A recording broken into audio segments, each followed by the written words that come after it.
नमो भगवते वासुदेवाय। जय श्री हरि। आप सभी का हमारे YouTube चैनल पर हार्दिक स्वागत है। आज सुने श्रीमद् भागवत महापुराण में आगे की कथा का वर्णन। परीक्षित ने कहा, हे महाराज यदु के वंश में अवतार लेकर श्री कृष्ण चंद्र ने जो लीलाएं की सो वर्णन कीजिए। कौरव पांडवों के युद्ध में अश्वत्थामा के ब्रह्मास्त्र के तेज से दग्ध हो मेरी माता उत्तरा जब अति कष्ट को प्राप्त हो श्री कृष्ण की शरण गई, तब श्री कृष्ण जी ने चक्र लेकर मेरी माता की कुक्षी में प्रवेश करके मेरी रक्षा की। संपूर्ण प्राणियों के भीतर बाहर प्रकाश करने वाले, संसार से मुक्ति दिलाने वाले, दुष्टात्माओं को मृत्यु देने वाले तथा भक्तों पर कृपा करके मनुष्य रूप धारण करने वाले श्री कृष्ण चंद्र की लीला हमारे आगे वर्णन करें। परीक्षित की अविचल भक्ति की सराहना करके श्री सुखदेव जी बोले, हे राजेंद्र, धन्य है तुम्हारी बुद्धि को, जिसके श्री कृष्ण कथा में अति उत्कट प्रीति हुई है। भगवान की कथा कहने, सुनने वाले और पूछने वाले तीनों पुरुषों को पवित्र करती है। हे राजन, दुष्टों के भार से पीड़ित हो पृथ्वी गौ रूप धारण कर ब्रह्मा जी के निकट गई और अपना दुख निवेदन किया। पृथ्वी का दुख सुनकर ब्रह्मा जी संपूर्ण देवताओं व शिव जी को साथ ले क्षीर सागर गए, जहाँ नारायण शेष शैया पर सो रहे थे। ब्रह्मा जी ने समाधि लगाई। उस समय आकाशवाणी हुई। उसको सुनकर ब्रह्मा बोले, हे देवताओं, मुझको जो भगवान की आज्ञा हुई है सो सुनो और शीघ्र ही वैसा करो। नारायण ने पृथ्वी के दुख को दूर करने का विचार कर लिया है। जब तक भगवान पृथ्वी का भार उतारने को मनुष्य रूप धारण न करें, तब तक तुम यदुवंश में जाकर जन्म लो। भगवान वसुदेव के घर में आकर प्रकट होंगे। उन भगवान के साथ विहार करने के हेतु देवताओं की स्त्रियां भी ब्रज में जाकर जन्म धारण करेंगी और 1000 मुख वाले शेष जी बलभद्र नाम से पहले ही वसुदेव जी के घर जन्म लेंगे। भगवान की माया देवकी के गर्भ को खींचकर रोहिणी के उदर में रखने के लिए प्रकट होकर पीछे वह भी अपने अंश सहित यशोदा के घर प्रकट होंगी।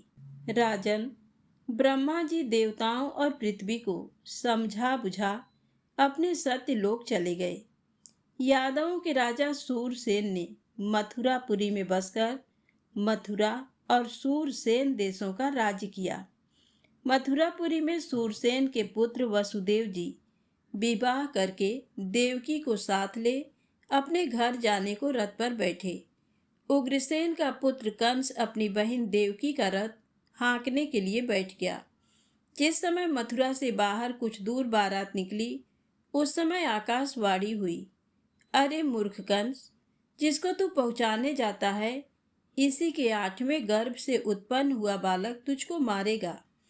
ये आकाशवाणी सुनते ही कंस बहन के मारने को हाथ में खड्ग ले एक हाथ में उसके सिर के केस पकड़कर बोला, इस वृक्ष को जड़ से ही उखाड़ डालूं, उसमें फल फिर क्यों कर लगेगा। तब कंस को समझा बुझा तथा उसकी प्रशंसा करके वसुदेव जी कोमलता से बोले, हे महावीर कंस, आप योद्धा हैं, इस कारण आप अपनी बहन को मत मारो। ये तुम्हारी बहन है, इस कारण आपका इसको मारना उचित नहीं। हे परीक्षित, इस प्रकार वसुदेव जी ने कोमल वचनों से बहुत कुछ समझाया, परंतु दुष्ट कंस ने एक बात न मानी। जब वसुदेव जी ने देखा कि देवकी की मृत्यु समीप है, तब उन्होंने अपने मन में विचार किया कि बुद्धिमान पुरुष को जहाँ तक हो सके वहाँ तक मृत्यु को हटाना चाहिए। ये विचार कर वसुदेव कंस से इस प्रकार बोले, आकाशवाणी से उत्पन्न भय को आप अपने मन से दूर कीजिए। जिन पुत्रों से आप भय मानते हैं, उन पुत्रों को मैं आपको लाकर समर्पण करूंगा। वसुदेव जी के वचन को मानकर कंस ने देवकी को मारने से छोड़ दिया। वसुदेव जी प्रसन्न हो देवकी को साथ लिए घर पहुँचे। तदनंतर देवकी ने 8 पुत्र तथा 1 कन्या, 9 बालक 1-1 वर्ष के अंतर से उत्पन्न किए। पहला कीर्तिमान नाम पुत्र हुआ। उसको वसुदेव जी ने अति दुखित हो कंस को समर्पण कर दिया। साधु लोग प्रतिज्ञा भंग नहीं करते हैं और विद्वानों को किसी बात की अभिलाषा नहीं रहती। देवकी ने मन में विचारा, जो इसका काल समीप है तो कौन बचा सकता है। हे परीक्षित, वसुदेव जी को सत्य में स्थित देखकर कंस हंसकर बोला, ये बालक आप अपने घर ले जाओ। वसुदेव जी को सत्य में स्थित देखकर कंस हंसकर बोला, ये बालक आप अपने घर ले ये बालक आप अपने घर ले जाओ, इससे हमको कुछ भय नहीं है। तुम दोनों से जो 8वां पुत्र होगा उसे निश्चय ही मेरी मृत्यु कही है। वसुदेव जी पुत्र को अपने घर ले आए। जब ये समाचार नारद ने सुना तो उसी समय वे आकर कंस से बोले, महाराज, ब्रज में जो गोप है और उनकी स्त्रियां हैं, जितने यादव और जितनी स्त्रियां हैं, वे सब देवता ही हैं। इनके जाति के संबंधी, भाई, बंधु व मित्र जो तुम्हारे समीप रहते हैं, ये सभी देवता हैं। देवताओं ने पृथ्वी के भार रूप दैत्यों के वध करने का उद्योग किया है। नारद जी के चले जाने पर कंस ने यादवों को देवता मान और देवकी के गर्भ से उत्पन्न बालकों को विष्णु के अंश जानकर देवकी और वसुदेव को बंदी गृह में बंद कर पांव में बेड़ी डाल दी। इनके पुत्रों को विष्णु का अंश मानकर मारने लगा। अपने पिता राजा उग्रसेन को पकड़कर कैद में रखकर कंस स्वयं राज्य भोगने लगा। सुखदेव जी कहने लगे, प्रलंबासुर, बकासुर, चाणूर, बाणासुर आदि को साथ लेकर और मगध के राजा जरासंध अपने ससुर के बल से पापी कंस यादवों को नष्ट करने लगा। तब यादव पीड़ित होकर अन्य देशों में जा बसे। बहुत से यादव अक्रूर आदि कंस की ही सेवा करने के कारण से रह गए। जब कंस ने देवकी के 6 बालक मार डाले, तब भगवान देवकी के 7वें गर्भ में आकर स्थित हुए। ये गर्भ देवकी के हर्ष व शोक को बढ़ाने वाला हुआ। भगवान ने अपनी योग माया को आज्ञा दी कि तुम ब्रज जाओ। वहाँ गोकुल में वसुदेव जी की स्त्री रोहिणी है, जो उसके उदर में है, सो देवकी के उदर में रख दो। मैं देवकी के गर्भ से जन्म लूँगा और तुम नंद की स्त्री यशोदा के उदर से जन्म लेना। जब योग माया ने देवकी के उदर से बालक ले जाकर रोहिणी के पेट में पहुँचाया, योग माया का भेद किसी को नहीं जान पड़ा। अपने भक्तों को निर्भय करने वाले भगवान वसुदेव के मन में आकर बसे। तब वसुदेव जी में सूर्य के समान तेज हो गया। उस समय उनके सन्मुख कोई नहीं जा सकता था। भगवान जो पहले से ही देवकी के मन में विराजमान थे, उनको वसुदेव जी ने अपने मन में स्थित किया। तब देवकी ने भगवान को भली भांति अपने मन में और अपनी देह में धारण कर लिया। साक्षात भगवान को अपने गर्भ में मानकर भी देवकी शोभा को प्राप्त नहीं होती थी। एक दिवस देवकी वसुदेव जी से कुछ बात कर रही थी कि इतने में कंस आ गया। देवकी के गर्भ का प्रकाश देखकर बोला कि इसकी गर्भ गुफा में मेरे प्राणों को हरने वाला आ बैठा है। देवकी में इतना तेज पहले नहीं था। कंस अपने मन में विचार करने लगा कि अब मुझको क्या करना उचित है। अब इस समय जो मैं देवकी को मारूं तो स्त्री जाति, दूसरे हमारी बहन, तीसरे गर्भिणी, इस कारण इसके मारने से यश, लक्ष्मी और आयु सब क्षीण हो जाएंगे।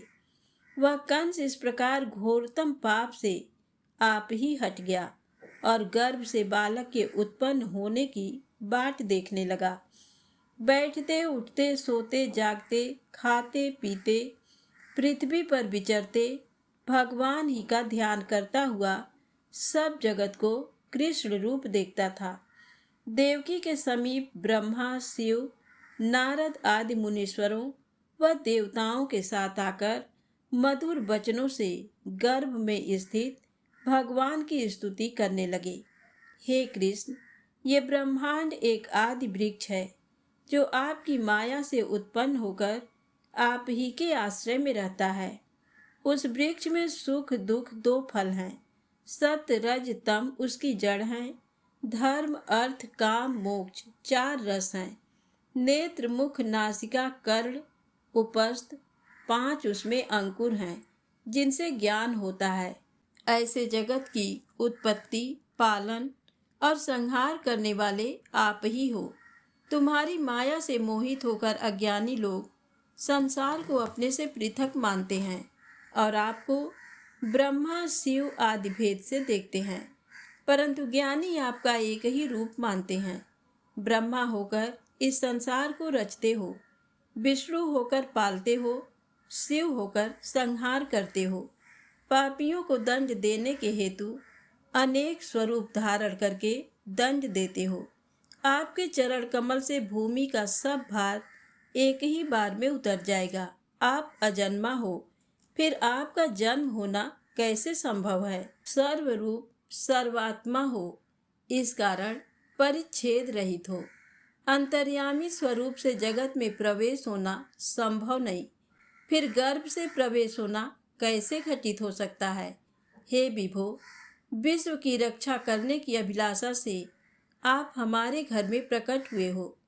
दुष्ट कंस ने हमारे घर में आपका जन्म सुनकर आपके बड़े भाई मार डाले हैं।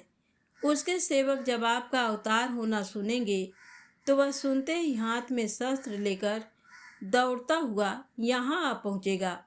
वसुदेव जी के बाद देवकी स्तुति करने लगी। हे भगवान, मनुष्य मृत्यु से डरकर सब लोकों में भागता फिरता है, परंतु इसको कोई स्थान नहीं प्राप्त होता।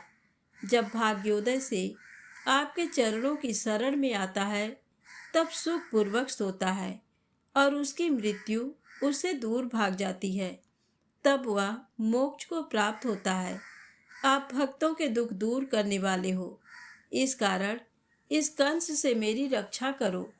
ये जो अलौकिक और दिव्य शंख चक्र गदा पद्म तथा श्रीवत्स चिन्ह से सुशोभित चार भुजा वाला स्वरूप है, इसे आप छिपा लो। भगवान बोले, तुमको अपने पूर्व जन्म का स्मरण नहीं है। पूर्व जन्म में तुम प्रश्नी थी और वसुदेव जी सुतपा नाम प्रजापति थे।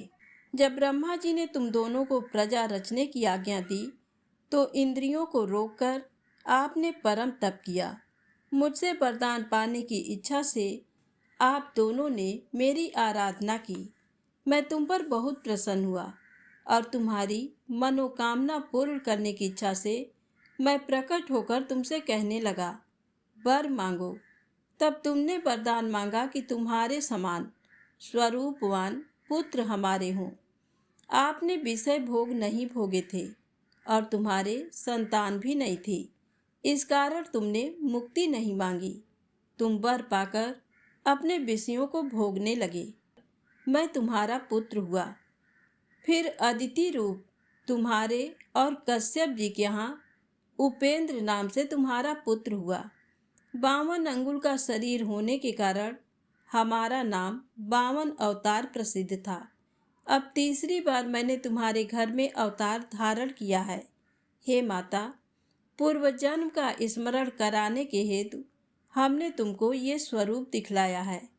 तुम चाहे मुझको पुत्र जानकर स्नेह करो, चाहे परमेश्वर मानकर ध्यान करो।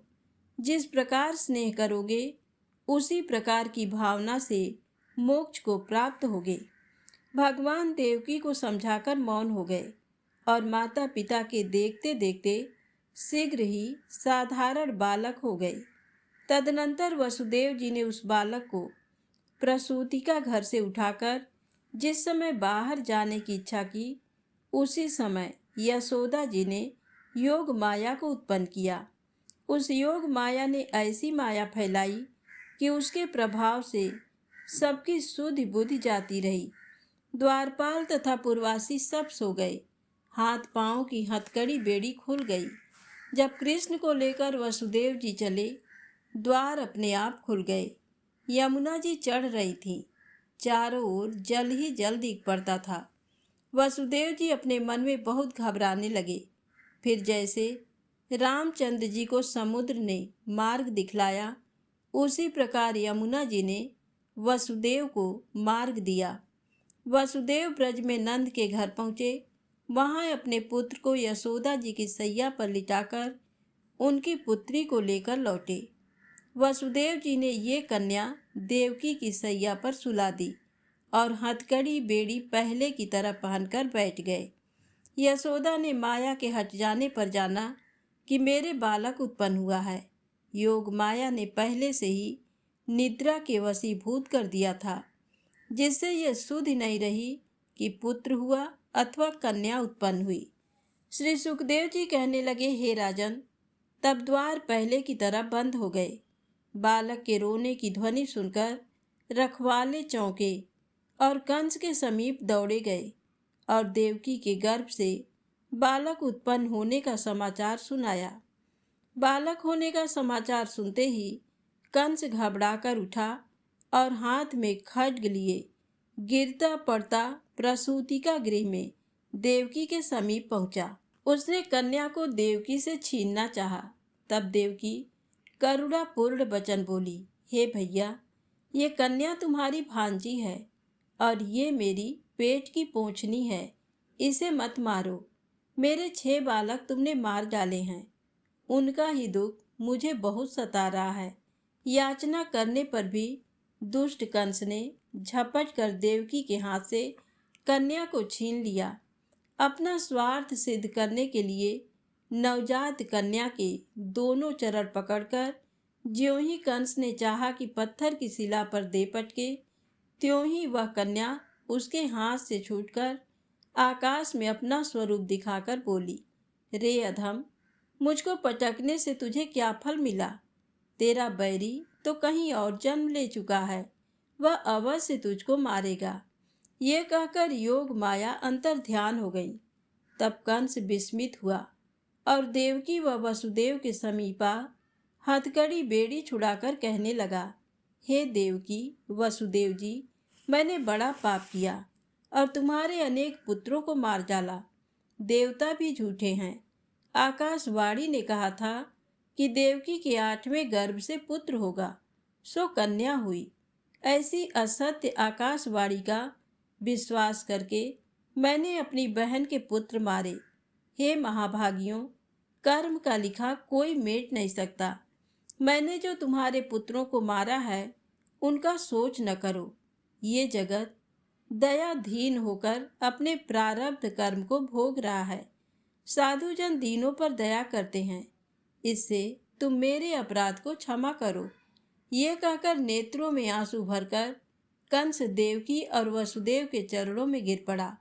तब देवकी बोली, हे भैया, मैंने तुम्हारा अपराध क्षमा किया। तुम अपने मन में किसी बात का भय मत करो। तब वसुदेव जी हंसते हुए बोले, हे कंस, देहधारियों के अज्ञान से उत्पन्न अहंकार वाली बुद्धि होती है, जिससे मैं हूँ, मेरा है, दूसरा है, दूसरे का है, ऐसा भेद उत्पन्न हो गया है। हे राजन, वसुदेव जी के कहने के उपरांत कंस उन दोनों से आज्ञा लेकर अपने घर आया। राजसभा में आकर कंस से योगमाया ने जो कहा था कि तेरा बैरी कहीं और जन्म ले चुका है, ये सब वृत्तांत कह सुनाया। कंस के वचनों को सुनकर उसके मंत्री बोले, हे यादवेंद्र, यदि ऐसा है तो भी आपको चिंता न कीजिए, केवल आज्ञा दीजिए। हम सब स्थानों में जाकर 10 दिन तक के बालकों को आज ही मार डालेंगे। उनमें जो आपका बैरी होगा वह भी नष्ट हो जाएगा। देवताओं की जड़ विष्णु है, विष्णु के जड़ सनातन धर्म है और सनातन धर्म की जड़ गौ, ब्राह्मण, तप, यज्ञ और दक्षिणा है। इस कारण हे राजन, वेद पाठ, ब्रह्मवादी, तपस्वी और यज्ञ के उपयोगी घी, दूध आदि पदार्थों को देने वाली गौओं को हम अवश्य मारेंगे। ब्राह्मण, गौ, वेद, तप, सत्य, दम, सम श्रद्धा, दया, क्षमा और यज्ञ विष्णु के अंग हैं। विष्णु ही देवताओं का अधिपति है और असुरों का शत्रु है। उस विष्णु के मारने का यही उपाय है कि ऋषियों का वध किया जाए। हे परीक्षित, काल के फंदे में फंसे हुए उस दुष्ट बुद्धि कंस ने इस प्रकार की ब्रह्म हत्या से अपना कल्याण चाहा। वह मायावी दानवों को साधु संतों के मारने की आज्ञा देकर महलों को चला गया। आज की कथा यहीं समाप्त होती है। तो प्रेम से बोलें, श्री हरि विष्णु भगवान की जय हो।